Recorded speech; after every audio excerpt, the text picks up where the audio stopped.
From the spreads to the lines, who's up, who's down. We're crunching the numbers, calling the plays, talking all sports in a big time way. Yeah, yeah. Spreadsheet Sports. Let's ride. Welcome back to Spreadsheet Sports. It is February 13th, and we have some games, a lot of games today. Well over 40 games today to go through. Obviously, if you've been coming to the show, then you know I'm not going to be going through all 40 plus games. I'm just going to be going over the ones that I think may be pretty good and have some value.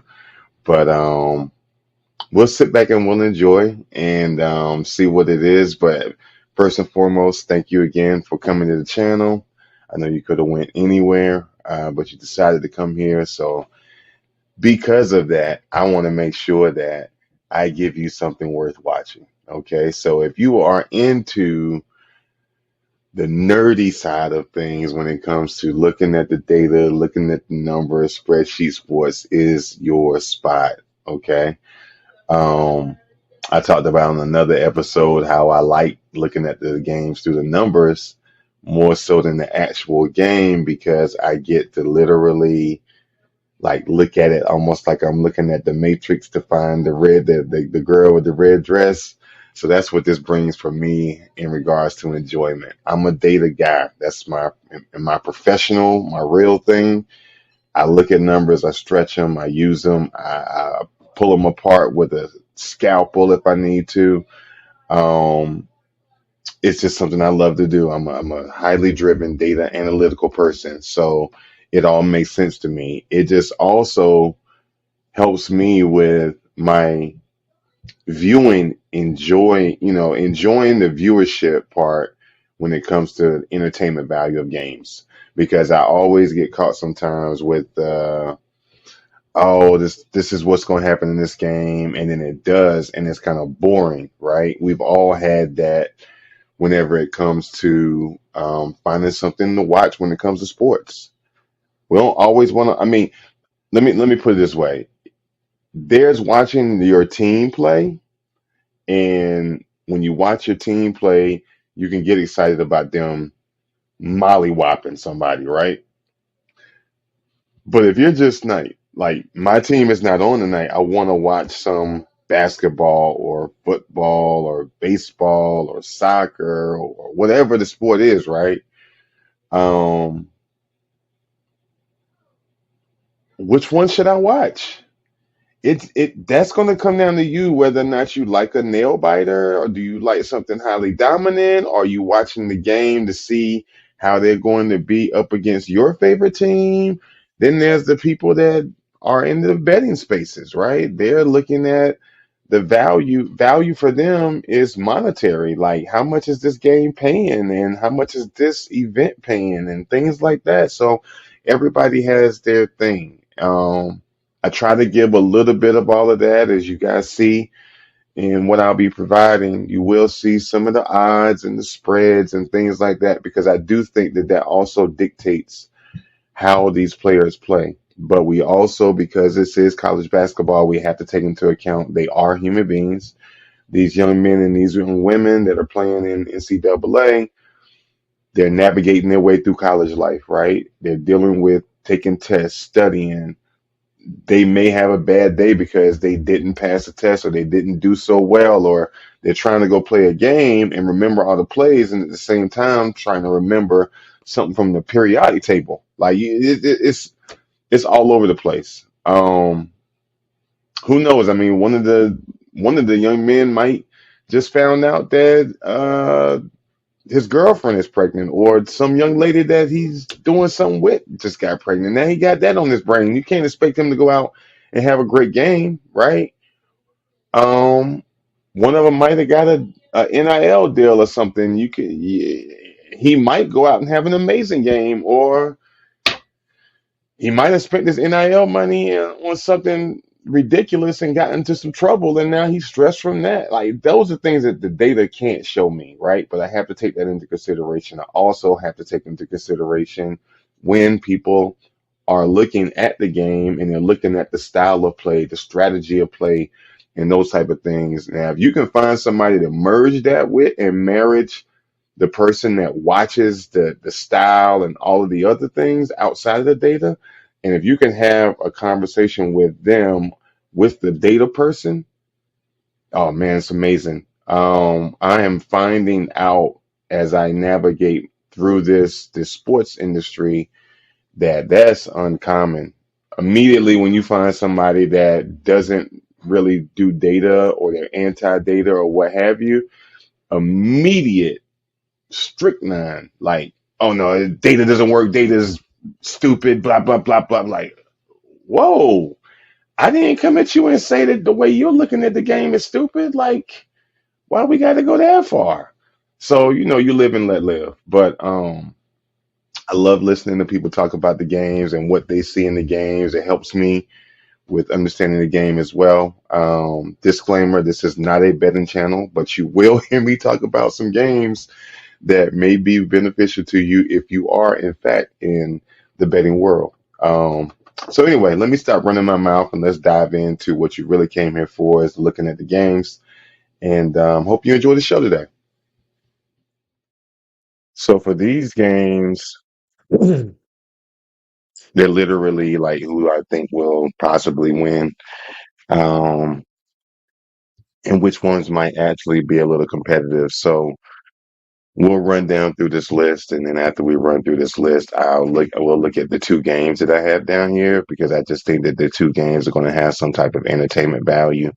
I think they're going to kind of go back and forth, but let's dive into this list right quick. So with this list, I just think that Texas Arlington, um, Kansas City, Eastern Illinois, and Western Illinois. I think these are your dog games. These are the games with the dog in them, and they might not go the way we think. Um, when it comes to the games that are going to go exactly the way we think, I'm thinking it's Massachusetts Lowell. Definitely UNC Wilmington. Towson should win. I remember when Towson won or got into the playoffs not too long ago, but a while back, but not that long ago, and they did really really good. Shout out to Maryland. And then I think Stonehill. I think these are your games where it's like it's going to go the way exactly the way we think, and these teams are going to win. They have all the boxes checked off in order to win those games. I think that's what we're going to see. Possible nail biters: Drexel, Sam Houston, Southern Utah. Yeah, I think that those are going to kind of be like a toss up. They might go either way for several reasons. But let's look at these two games. But I mean, as you guys look at my chart, and I'll say this every time I pull the chart up so you understand how I look at games. I want to look at the game and I'm like, okay, well, where are they playing? Is it home? Is it on the road? Okay. How do they do on the road? How do they do at home? How much better on the road or on at home are they doing than the team that they're playing? What is their record? And not only do they have a winning season, but is their season better than who they're playing?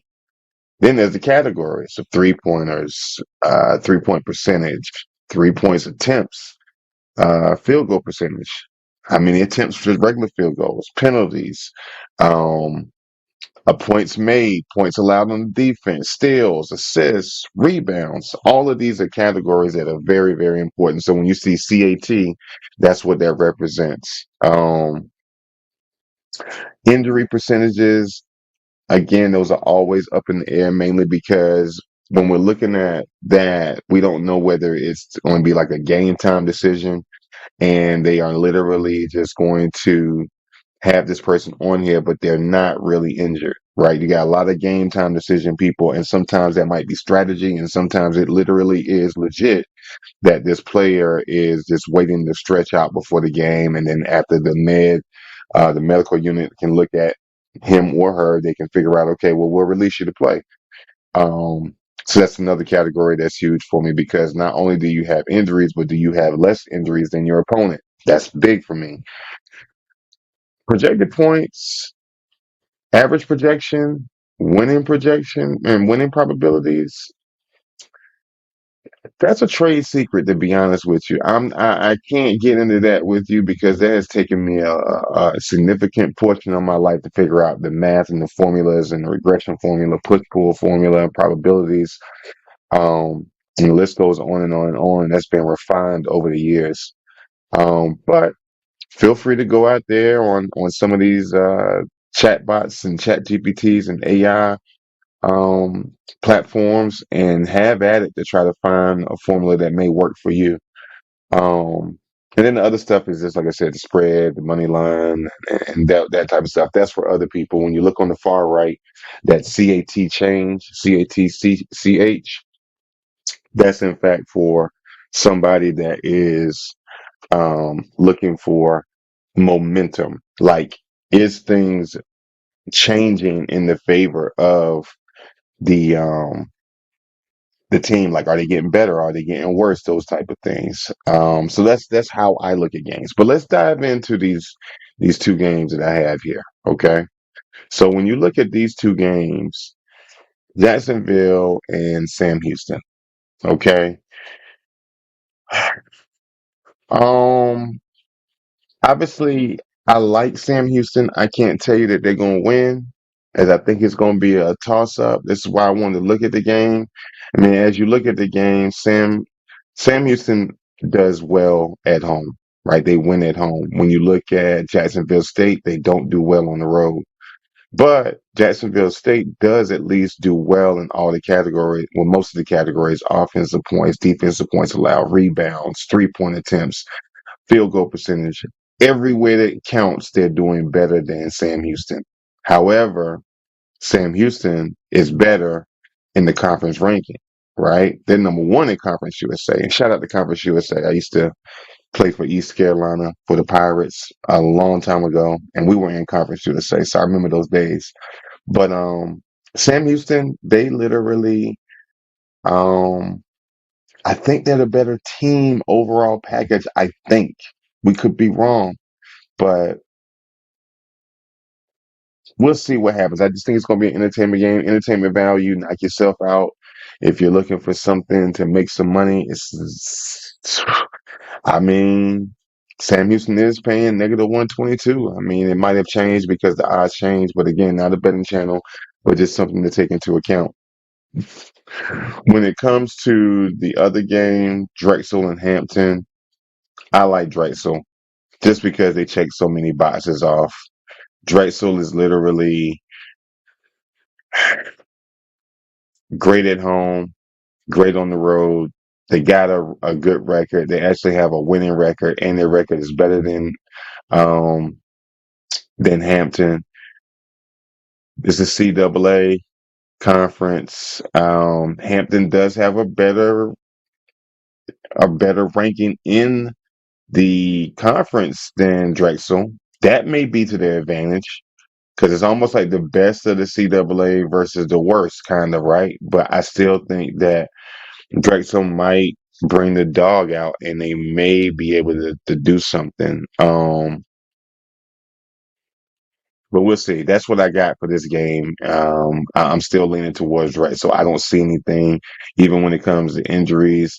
I think in those three young men that are on the injury report for Drexel are also game time decisions. So unless they're out completely, I think those three young men being out completely may be an advantage for Hampton. But if those game time decisions are actually just to see what's what, and they do let them play, and the injuries aren't a problem, then I think that we're going to see a nice, entertaining game. But we'll see.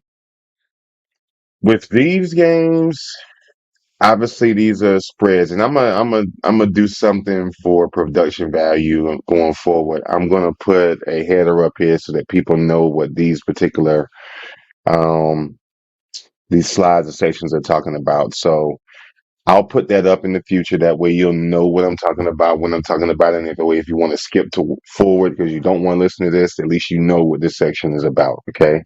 I don't want to waste your time. I want to appreciate the time that you do come here and give me. So I will do that for navigational purposes. But let's dive into um, these possible spread games.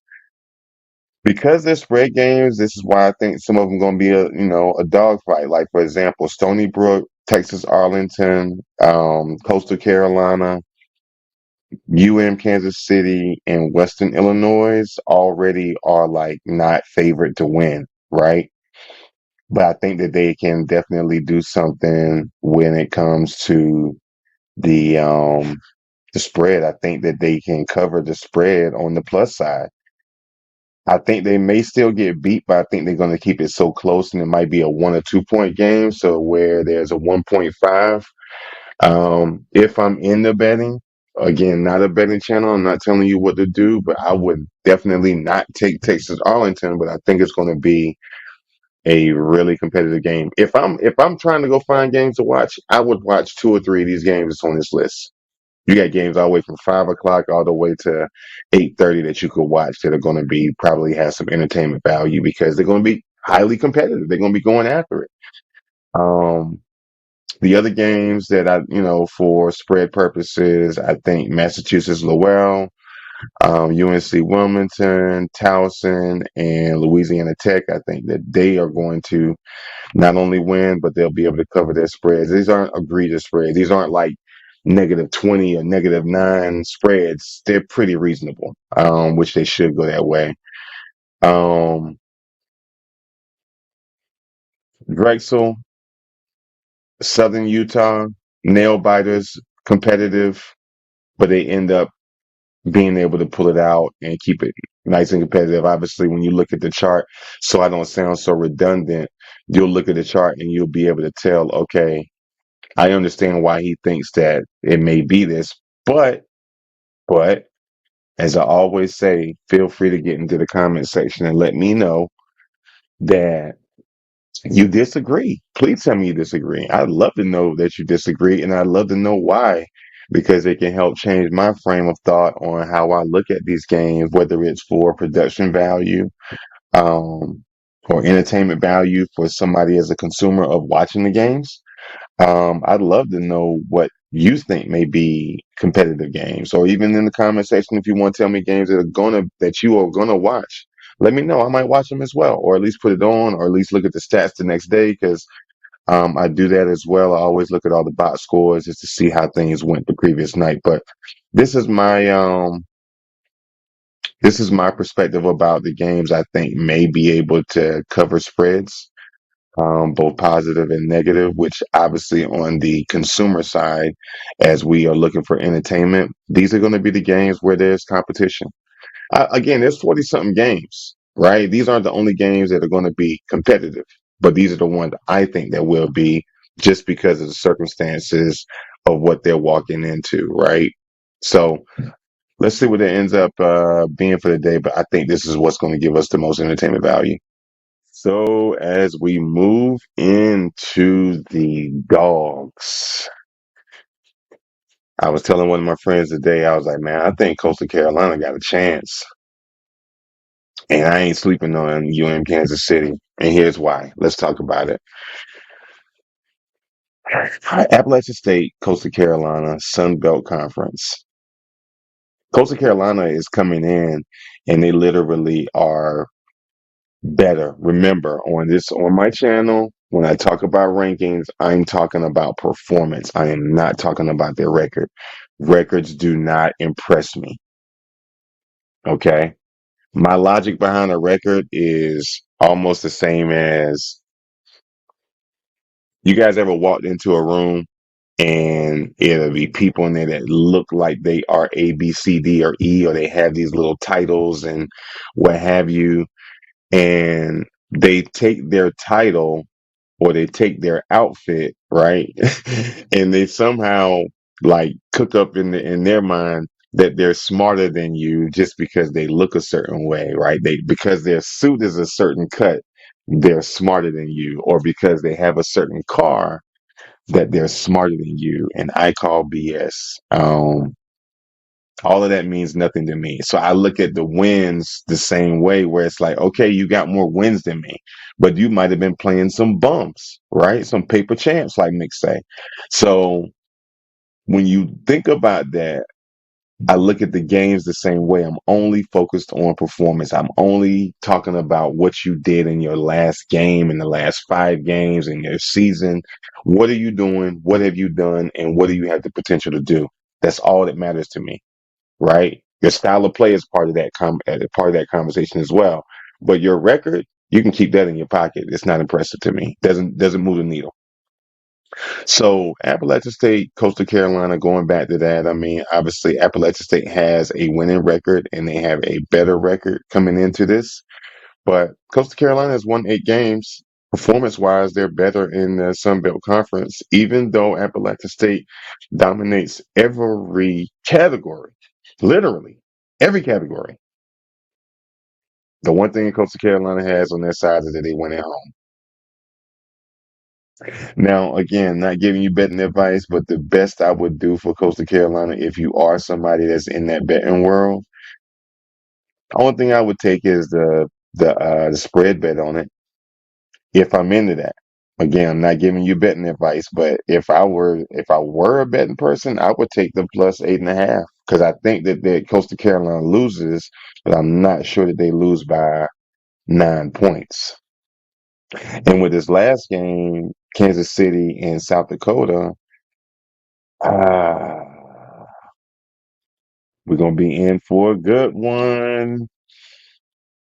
Kansas City wins great on the road. South Dakota wins decent at home. They're not bad. They're not bums, right? But it's like a trade-off for every category, right? Because South Dakota does well in offensive points. They do well with rebounds and they do well with 3-point attempts, right? They take a lot of threes. They take more threes than Kansas City. And their field goal attempts, regular field goal attempts, and percentage is better than Kansas City. However, on the flip side, Kansas City is bringing a better defense to the table, right? They also move the ball around on offense, which could create some opportunities. And on top of that, they got a really good 3-point percentage, um, and a better 3-point percentage than South Dakota. So we're taking all of that into effect. I think we got ourselves a winner chicken dinner for a dog fight. Um, 8 o'clock, I will be in front of the TV watching this one, or to be on my phone if I got to go out and take care of something, which I do because it's pre-Valentine's. I got to go get the kids some Valentine's Day cards. I forgot about that, um, but yeah, this is gonna be a barn burner. It's gonna be a nail biter. It's gonna be the thrill in the Manila. I think it's gonna be the dog fight we all want to see tonight for some entertainment value. But looking forward to that game. Definitely looking forward to that game. So, on that note, that is the end of this episode for Spreadsheet Sports today. I hope you guys enjoy the games tonight. I hope you guys find some value in the games that you end up choosing to watch. Again, feel free to fill up the comment section with what you think may be better games to watch or some different ways you think the games are going to go. I love it. I love it. I love it. And I appreciate your feedback.